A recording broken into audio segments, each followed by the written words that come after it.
Hello dear friend, इस video में हम क्वेश्चन डिस्कस करेंगे CUET के, जो कि NTA कंडक्ट करवाता है। और क्वेश्चन नंबर 41 से 50 ये लास्ट पार्ट होगा, पार्ट 5। तो इसको स्टार्ट करते हैं। सबसे पहले ये पैसेज बेस्ड अब क्वेश्चन है, आपको पूरी इन्फॉर्मेशन पढ़नी जो पैराग्राफ में दी हुई है, फिर उसके अकॉर्डिंग आंसर चूज करना है। एक्चुअली अगर आप क्वेश्चन आंसर देखोगे तो इस पैराग्राफ से आंसर आप पता नहीं लगा पाओगे, आपको वैसे ही आपको पता होना चाहिए। तो पहला क्वेश्चन है, इन YDS experiment position of bright fringes and dark fringes का जो सही फॉर्मूला है वो आपको बताना है। देखो, ब्राइट फ्रिंज की जो फॉर्मूला होता है पोजीशन nth ब्राइट फ्रिंजेस का, वो होता है n lambda capital D upon में स्मॉल d। और जो n की वैल्यू होती है ना, ये 1 2 3 इस तरह से चलती है, मतलब पॉजिटिव नेगेटिव भी हो सकती है। नेगेटिव का मतलब जैसे ये हमारा सेंट्रल फ्रिंज यहाँ पर बन रही है, तो पॉजिटिव इस तरफ और नेगेटिव इस तरफ, लेकिन इनकी वैल्यू तो पॉजिटिव ही रहनी चाहिए। तो आप बस ध्यान रखो, माइनस का मतलब कि इस तरफ बन रही होंगी, प्लस का मतलब इस तरफ बन रही होंगी फ्रिंजेस। तो ये इस तरह से जाती है +-3। तो ये तो होगी ब्राइट फ्रिंजेस की कंडीशन। डार्क के लिए जो कंडीशन होती है फॉर डार्क फ्रिंज, देखो सेंटर पे हमेशा आपको मिलता है ब्राइट फ्रिंज, उसके बाद कंसेक्यूटिवली आपको डार्क ब्राइट इस तरह से फ्रिंजेस मिलेंगी।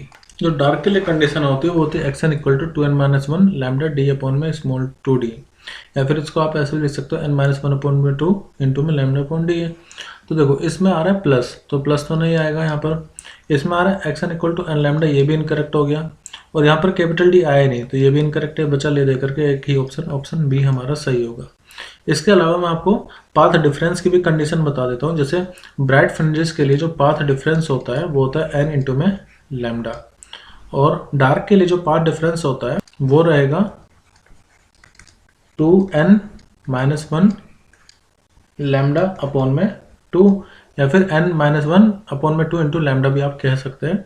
तो ये पाथ डिफरेंस की कंडीशन हो गई। यहाँ से हम पाथ डिफरेंस और पोजीशन के बीच में रिलेशन भी लिख सकते हैं। देखो कैसे, ये n लैम्डा किसके बराबर है, p के। तो xn = कितना हो जाएगा, p कैपिटल D अपॉन में स्मॉल d, या फिर पाथ डिफरेंस इक्वल टू कितना हो जाएगा, ये ब्राइट के लिए मैं आपको बता रहा हूँ, x इंटू में d अपॉन में कैपिटल D। तो ये पाथ डिफरेंस की कंडीशन होगी। अब नेक्स्ट क्वेश्चन डिस्कस करते हैं।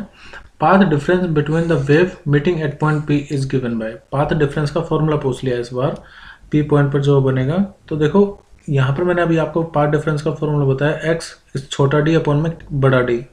यहाँ पर देखो आप, ये बड़ा d तो नहीं आएगा ऊपर, x छोटा d अपॉन में बड़ा d, तो ऑप्शन बी हमारा सही रहेगा।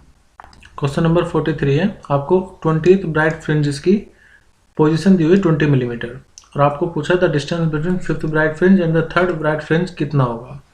तो हमें क्या निकालना है, हमें निकालना है 5th किसका, ब्राइट का, position of 5th minus position of 3rd dark fringe का जो पोजीशन होगा उसका डिफरेंस आपको निकालना है। उनके बीच में सेपरेशन ही तो डिफरेंस होगा, तो इनका जो सेपरेशन होगा वही क्या होगा, हमारा आंसर वही हमें फाइंड करना है, distance between 5th bright fringe and 3rd dark fringe.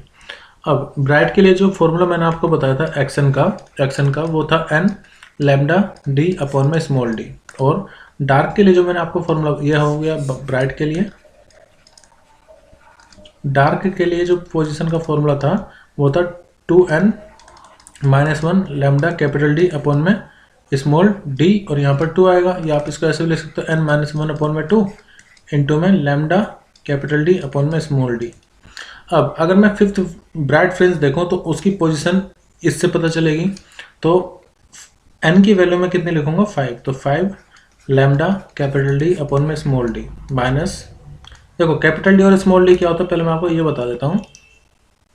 ये है कैपिटल D स्लिट और स्क्रीन के बीच का सेपरेशन, स्मॉल d दोनों स्लिट के बीच की दूरी या सेपरेशन बिटवीन 2 स्लिट।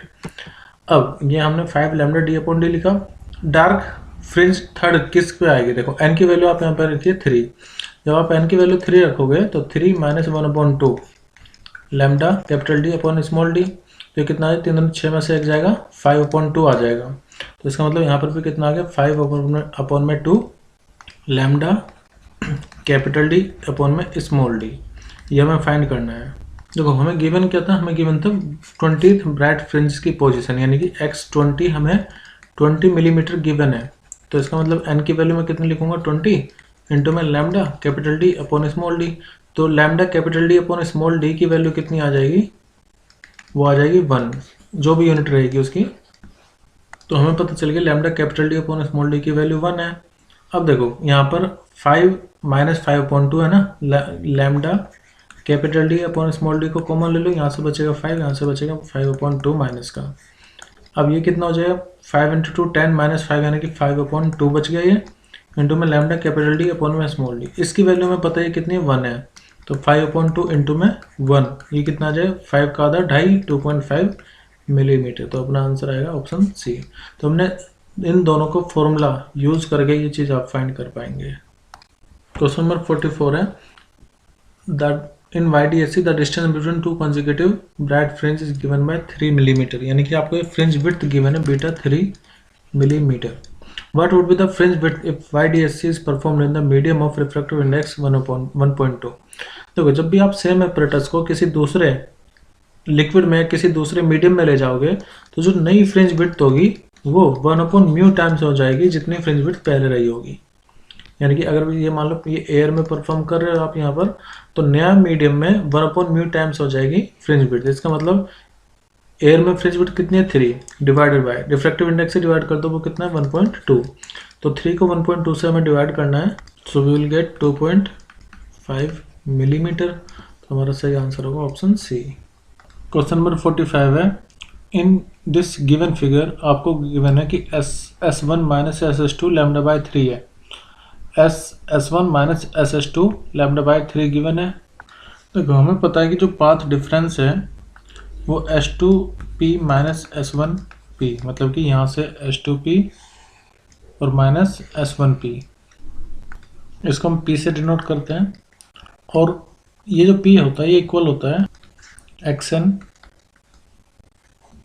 इंटू में स्मॉल डी अपॉन में कैपिटल डी। बट यहाँ पर कुछ एक्स्ट्रा पार्ट डिफरेंस दिया हुआ है लैम्डा बाय 3, तो उसमें मैं क्या करूँगा, इसमें जो भी नेट पार्ट डिफरेंस होता है लैम्डा बाय 3 इसमें हम और ऐड कर देंगे। ये होगा यहाँ पर नेट पार्ट डिफरेंस S1 और S2P के बीच में, ये हमने SS1 minus SS2 lambda by 3 यहाँ पर ऐड कर दिया है।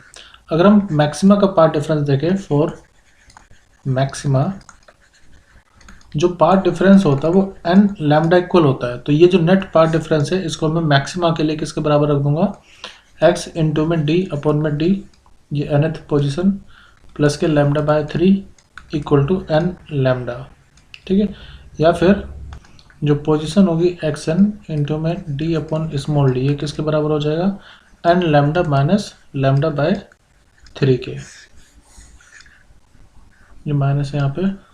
अब देखो अगर मैं सेंट्रल फ्रिंज की बात करूँ, सेंट्रल फ्रिंज के लिए, तो सेंट्रल फ्रिंज के लिए जो n की वैल्यू होगी वो कितनी हो जाएगी, 0। ऑर्डर कितना होगा 0, तो यहाँ पर अगर मैं 0 पुट करूँगा तो ये कितना आ जाएगा x0 इंटू में d अपॉन में capital D equal to minus के लैम्डा अपॉन 3। और यही चीज़ क्या होती है पोजीशन ऑफ ब्राइट फ्रिंज या सेंट्रल ब्राइट फ्रिंज की कंडीशन।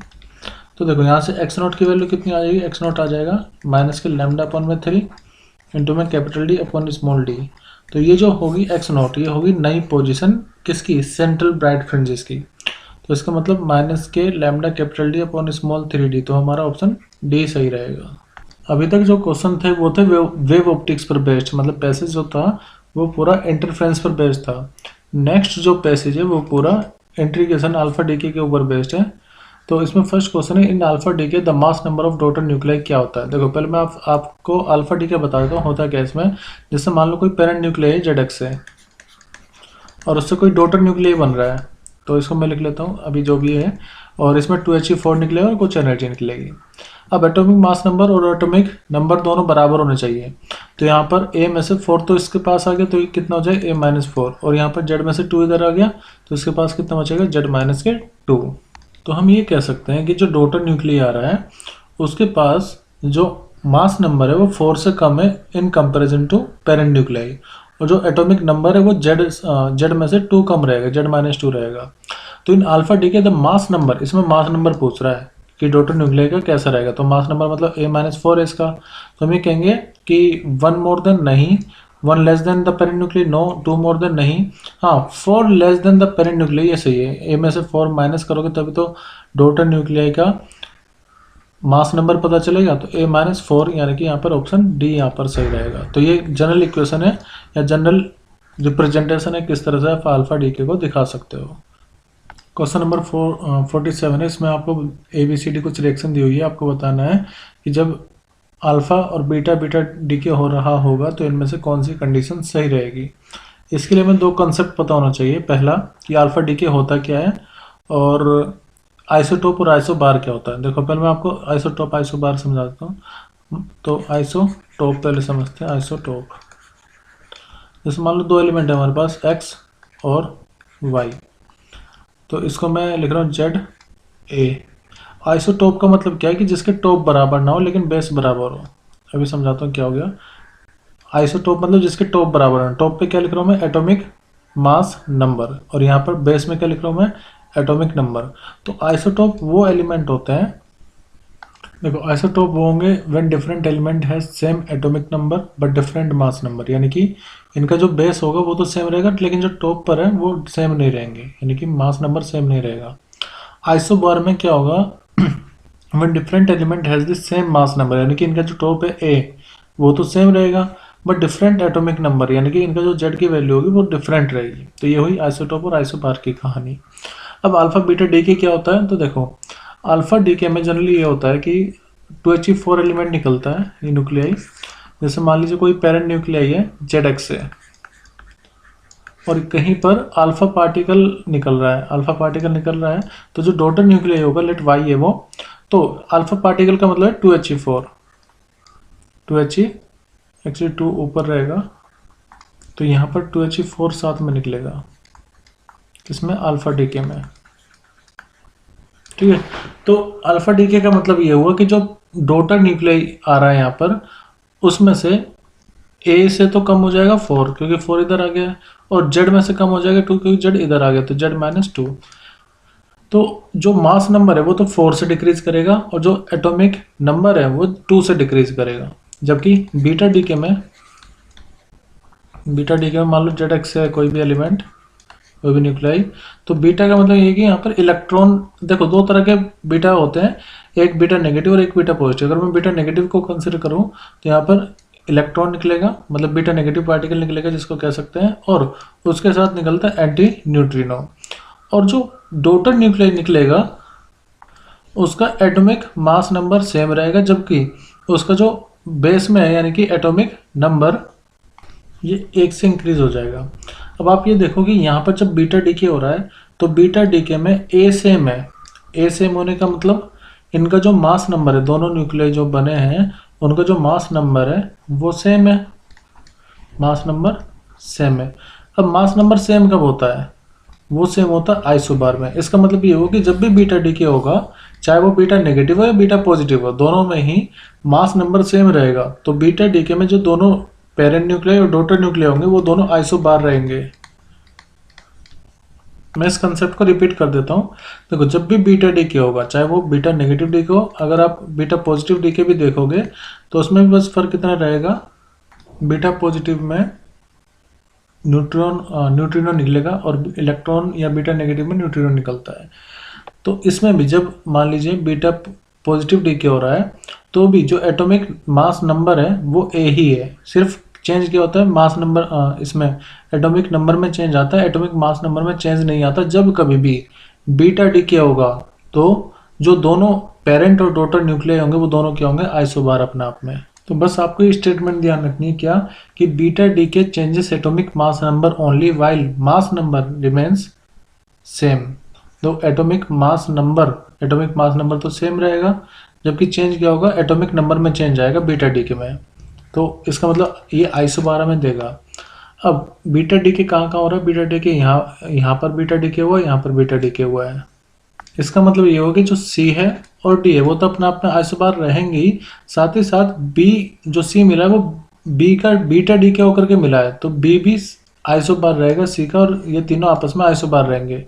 तो हमारा सही आंसर होगा ऑप्शन B, यानी कि BCD आइसोबार होंगे, क्योंकि जब भी बीटा डीके हो रहा होगा आपको आइसोबार ही मिलेंगे। इस पूरी कहानी का कंक्लूजन ये है कि बस आप इसको ध्यान रखो, और अगर आपको ये कंसेप्ट याद है, ये कंसेप्ट ध्यान है, तो आप इजीली क्वेश्चन को कर पाओगे। नहीं तो दूसरा तरीका ये कि आप पूरी रिएक्शन करके देखो, उसमें देखो क्या चेंज हो रहा है क्या नहीं हो रहा, उसमें टाइम लगेगा। तो इसलिए ये एक लाइन से अपना पूरा आंसर जल्दी से हो जाएगा। अल्फा पार्टिकल क्या होता है, अभी मैं आपको इससे पहले क्वेश्चन में बता रहा था अल्फा पार्टिकल मतलब 2He4, जैसे यहाँ पर है 2He4। तो एक बात तो सर्टेन है कि हाइड्रोजन ना लेकर के हम किसको चूज करेंगे, हीलियम को। अब क्या ये हीलियम एटम होता है, न्यूक्लियस ऑफ हीलियम एटम होता है। तो देखो अल्फा डीके जब हो रहा है तो वो न्यूक्लियस में से हो रहा है, तो ये रहेगा nucleus of helium atom, option C सही रहेगा। Question number 49, during the alpha decay the mass of all the decay product. देखो मैंने भी आपको एक क्वेश्चन बताई थी अल्फा डीके की, जैसे मान लो जेड से कोई एलिमेंट है पेरेंट न्यूक्लियाई, कुछ वाई बन रहा है और यहाँ पर अल्फा पार्टिकल निकलेगा 2He4। जो एटॉमिक मास नंबर होगा वो तो 4 से डिक्रीज हो जाएगा, जो एटॉमिक नंबर है उसमें 2 की कमी आ जाएगी। तो आप ये देखो ये है डीके न्यूक्लियाई, डीके प्रोडक्ट जिसका डीके हुआ है। तो हम ये कह सकते हैं कि जो मास होगा, the mass of decay product is always less than the initial nucleus, क्योंकि इसमें से ए में से 4 डिक्रीज हो गया है। तो इसलिए हमारा जो सही आंसर होगा वो रहेगा option B, less than the mass of the initial nucleus. ये इनिशियल न्यूक्लियस था, ये प्रोडक्ट न्यूक्लियाई, तो उसमें से ए में से 4 डिक्रीज हो जाएगा।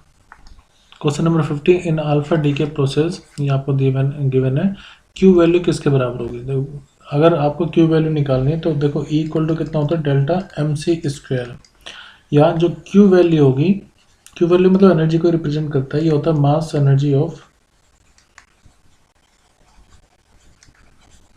इनिशियल न्यूक्लियाई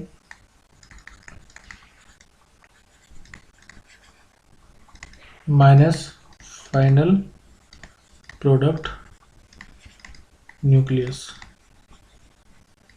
ठीक है, तो अगर आपको क्यू निकालना है, देखो ये क्या हो गया, ये हो गया आपका दोनों प्रोडक्ट और ये आपका रिएक्टेंट। तो इन दोनों का मास आपको ऐड करो और उसमें से, या इन दोनों का समेशन करो और उसमें से मास, इस वाले का जो मास होगा वो माइनस कर देंगे।